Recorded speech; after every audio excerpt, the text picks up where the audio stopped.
Assalamualaikum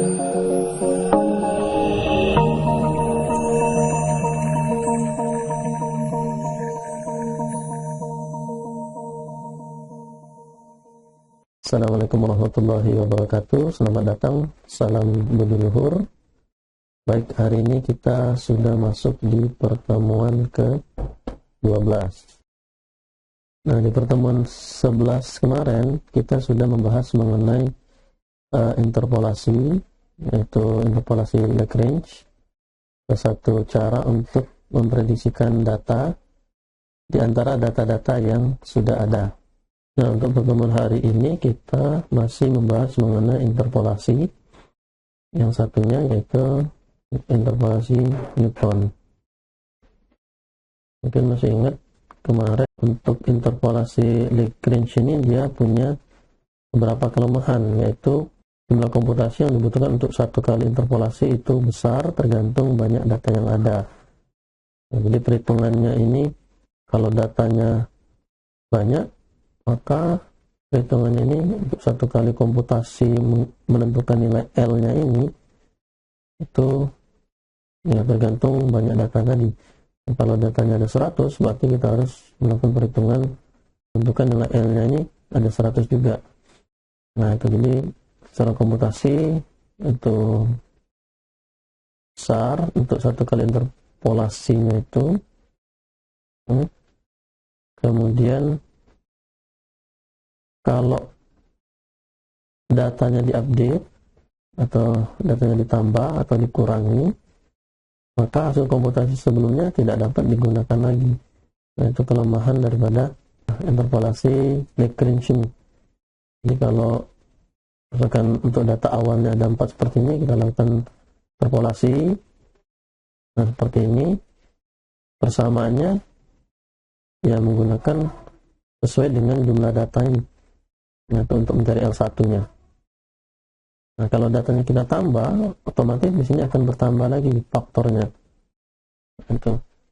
Artinya L1-nya juga tidak bisa digunakan lagi yang sebelumnya ini.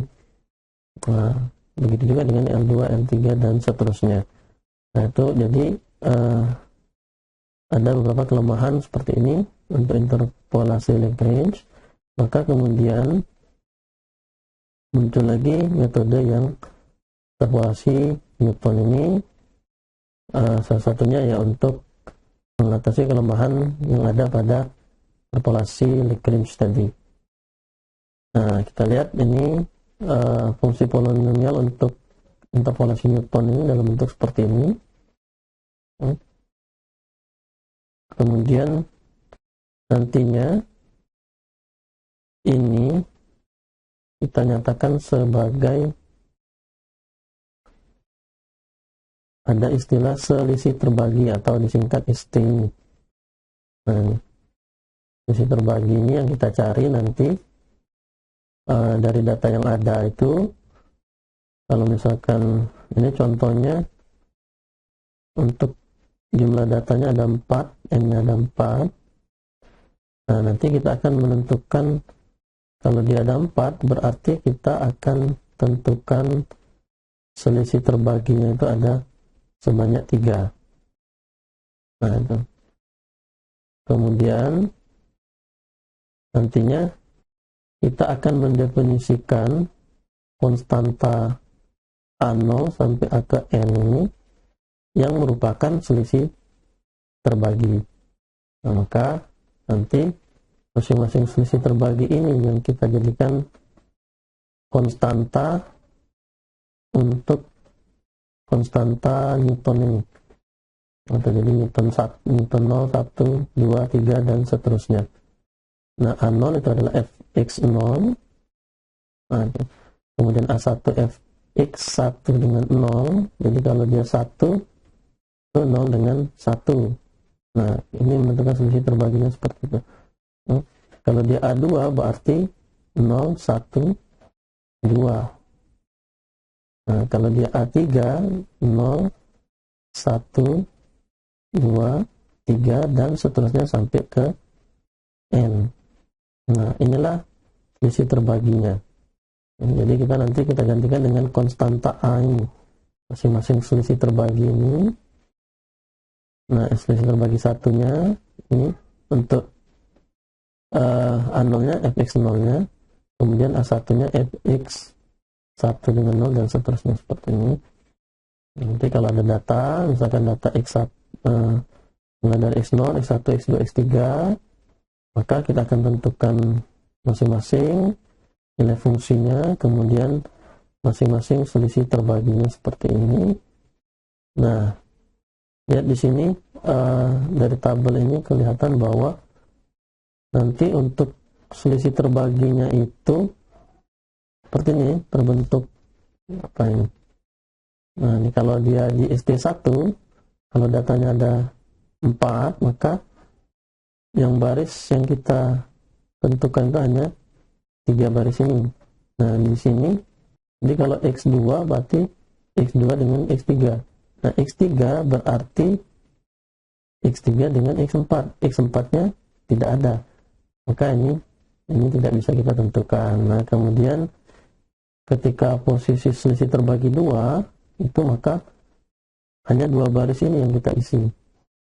Nah, karena yang sama seperti tadi, kalau untuk menentukan di posisi baris pertama ini 0, berarti mulai dari 0, 1, 2. Nah, itu. Ini kalau di baris keduanya 1, 2, 3. Seperti itu ya. Jadi kalau diperhatikan nantinya ya akan terbentuk seperti mirip matriks yang kemarin nih, diagonal nih, diagonal atau segitiga nih, seperti ini. Nah, yang untuk selisih terbagi 3-nya itu dari 0 sampai 3. Nah, di sini nggak bisa kita isi lagi ya. Sama seperti ini, kita nggak bisa isi di sini, kita nggak bisa isi sini. Ini udah kosong semua. Nah, kira-kira seperti itu nih untuk menentukannya. Nah, nanti yang tadi kita gantikan dengan konstanta A itu. A0, A1, A2, A3. Nah, jadi yang ini yang kita ambil itu nanti untuk konstantanya cuma yang di baris pertama ini saja. Nah, yang lainnya ini untuk membantu perhitungan. Nah, dari tabel ini nanti kita dapatlah bentuk daripada polinomial Newtonnya itu dalam bentuk seperti ini. Atau kalau kita sudah rubah dalam bentuk konstanta A, jadinya seperti ini. Nah, itu. Ini bentuk polinomial Newtonnya. Nah, jadi ini sama, prinsipnya adalah untuk memprediksi data. Nah, cuman yang perlu perhatikan nanti adalah bagaimana menentukan nilai F-nya ini, F masing-masingnya ini. Kalau tadi misalkan F ini 1 dengan 0, maka yang pembaginya itu adalah 1 dengan 0. Oke. J-nya 1, kemudian I-nya 0, maka di sini sama. Nah, kalau untuk yang FXIJK-nya, berarti kan di sini yang kita ambil hanyalah yang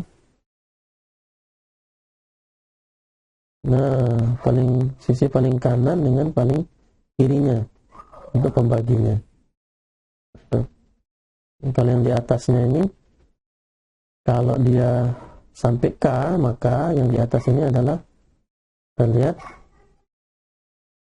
I dengan J, kemudian J dengan K. Nah, itu IJ, kemudian JK. Seterusnya sampai ke N, kemudian sampai ini yang sebelumnya, X1, kemudian Xn sampai X0. Yang di bawah juga sama seperti itu ya. Kita ambil yang paling sisi paling kiri, kemudian sisi paling kanan untuk pembaginya. Nah, itu untuk menentukan masing-masing selisih terbaginya ini. Terus selisih terbagi 1 berarti sampai 1, selisih terbagi 2 sampai 2, selisih terbagi 3 sampai 3. Nah, seperti itu ya. Di baris keduanya, kalau di sini 01, ini 12, ini 23. Sama seperti ini, 012, ini 123. Di sini nggak bisa diisi lagi. Yang terakhir itu adalah 0123, yang ini nggak bisa diisi lagi karena kita nggak ada X4 ya. Atau cuman sampai X3. Jadi nanti iterasinya ya tergantung banyak datanya.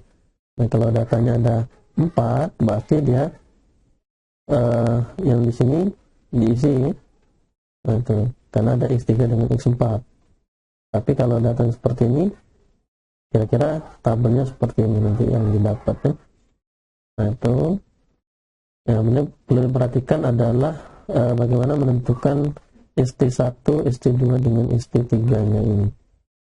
Baik, seperti itu kira-kira langkah untuk menentukan interpolasi Newton ini.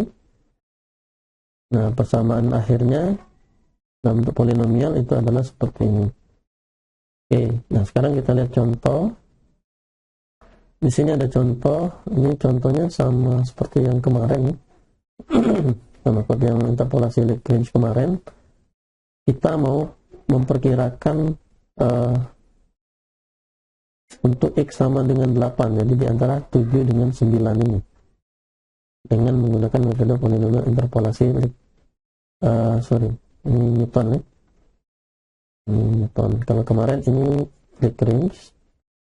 Nah, tapi yang ini kita coba untuk dengan soal yang sama, kita coba menggunakan interpolasi Newton. Jadi tujuannya sama, jadi mencari data di antara 7 dengan 9 ini. Nah, ketika X-nya sama dengan 8, maka berapa nilai Fx-nya atau Y-nya? Oke, dari data-data yang sudah ada ini, kita bisa prediksikan bahwa nanti untuk 8 itu berapa nilai Fx-nya. Nah, itu kalau dia bentuknya persamaan, hasilnya itu artinya dia bisa digunakan untuk memprediksi karena dia sifatnya adalah eksperimental dan sifatnya kontinu. Nah, jadi bisa tinggal kita masukkan nilai X berapapun sesuai dengan interpolasi yang kita bentuk berdasarkan data yang sudah ada ini, maka nanti kalau dia berupa persamaan, tinggal kita masukkan nilai X-nya berapa. Jadi kalau di matematika itu biasanya berupa persamaan nih hasilnya. Nah, kalau di statistik ada juga yang namanya regresi, sama. Jadi regresi itu mirip ya, mirip bukan tidak sama persis. Nah, fungsinya adalah untuk memprediksikan juga. Nah, itu dari data yang sudah ada, data hasil observasi yang kita kumpulkan, mungkin dari perilaku seperti ini ada variabel X dengan Fx-nya yang saling mempengaruhi itu, kemudian kita bisa menentukan, memprediksi kira-kira ketika masukannya X-nya berapa, maka berapa nilai Fx-nya. Nah, seperti itu. Jadi dari sini nanti kita bisa menentukan untuk X sama dengan 8 ini berapa nilai Fx-nya.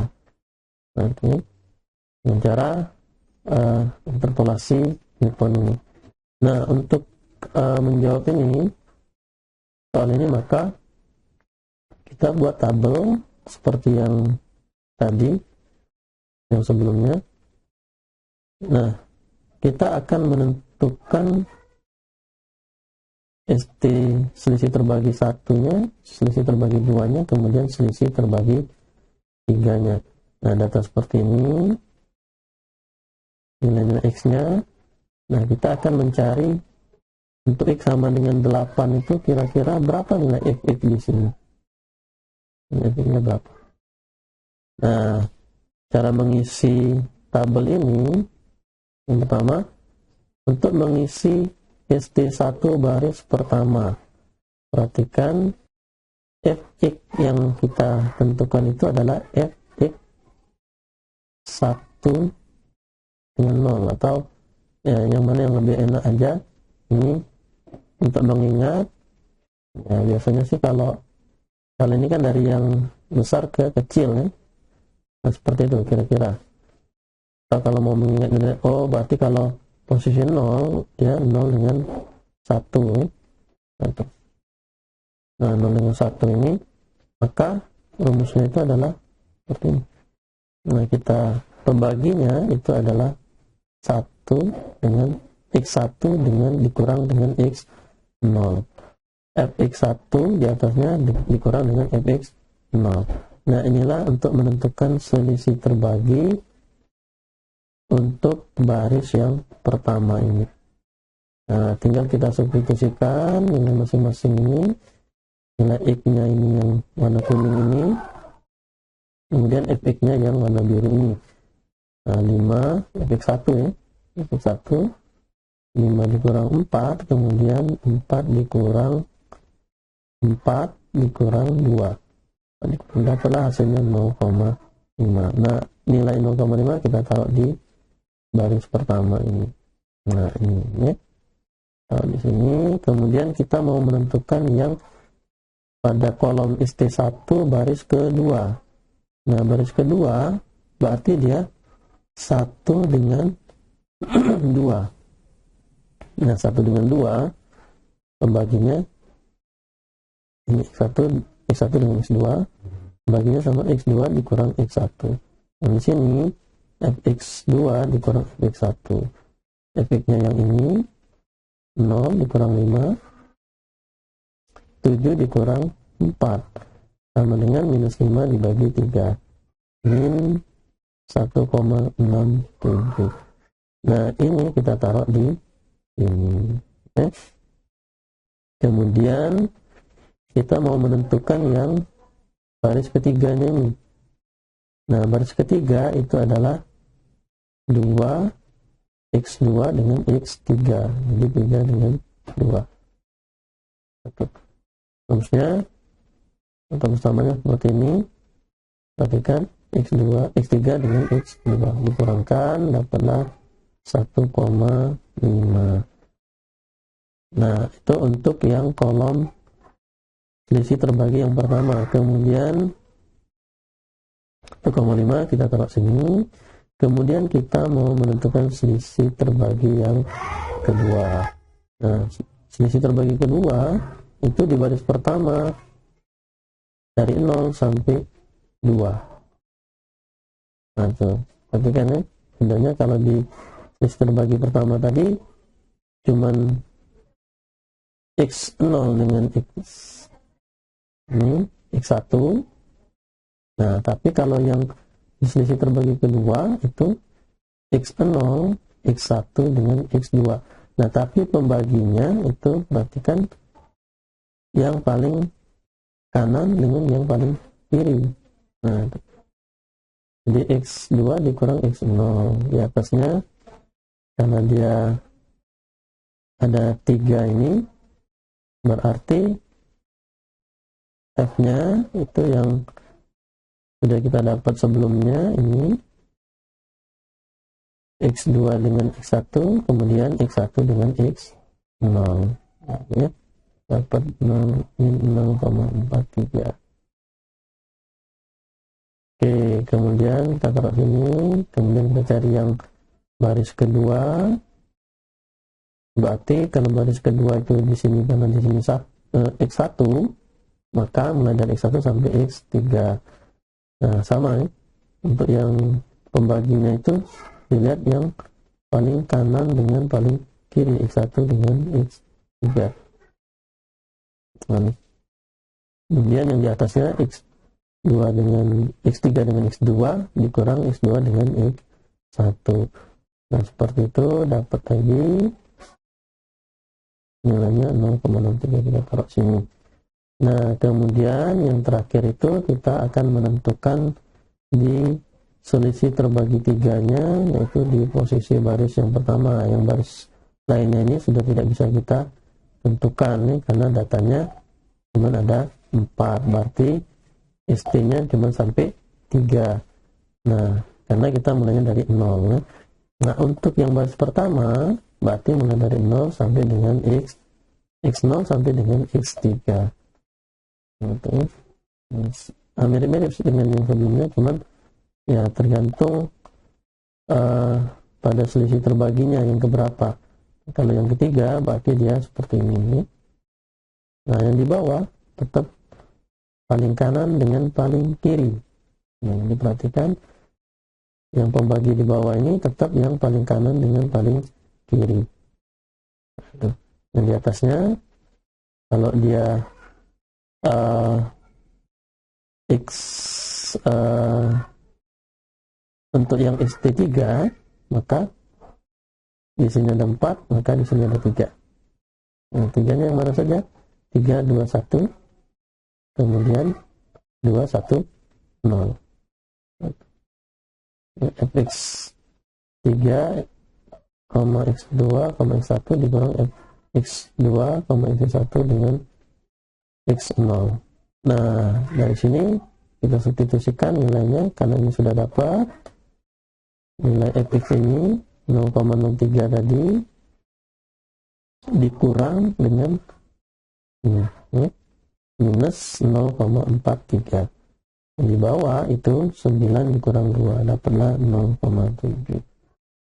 Nah, setelah itu maka kita dapat tabel selisih terbaginya seperti ini.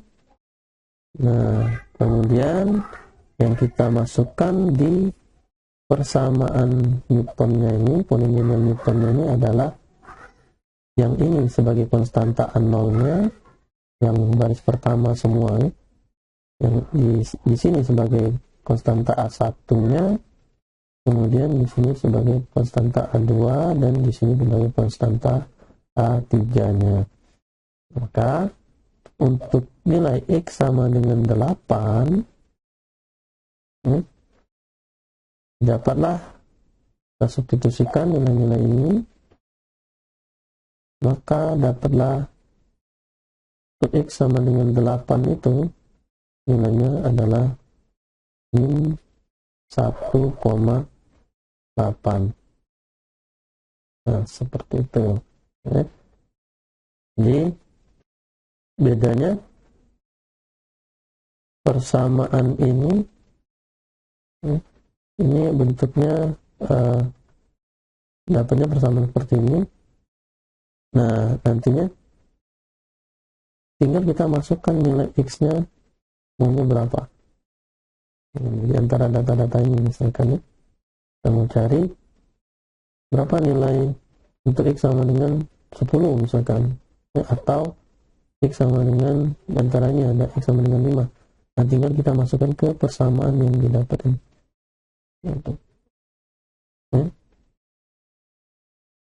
Nah, bentuk polinomialnya seperti ini. Jadi kalau ketika A1, konstanta A1 itu X0, kalau untuk A2 itu X0 dengan X1, A3 X0, X1, X2, dan seterusnya. Kalau ada 4, berarti dia X0, X1, X2, X3.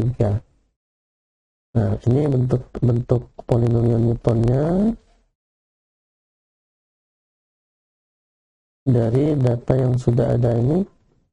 Nilai-nilai konstantanya kita dapatkan seperti ini. 0, A1, A2, A3 nih. Seperti itu ya.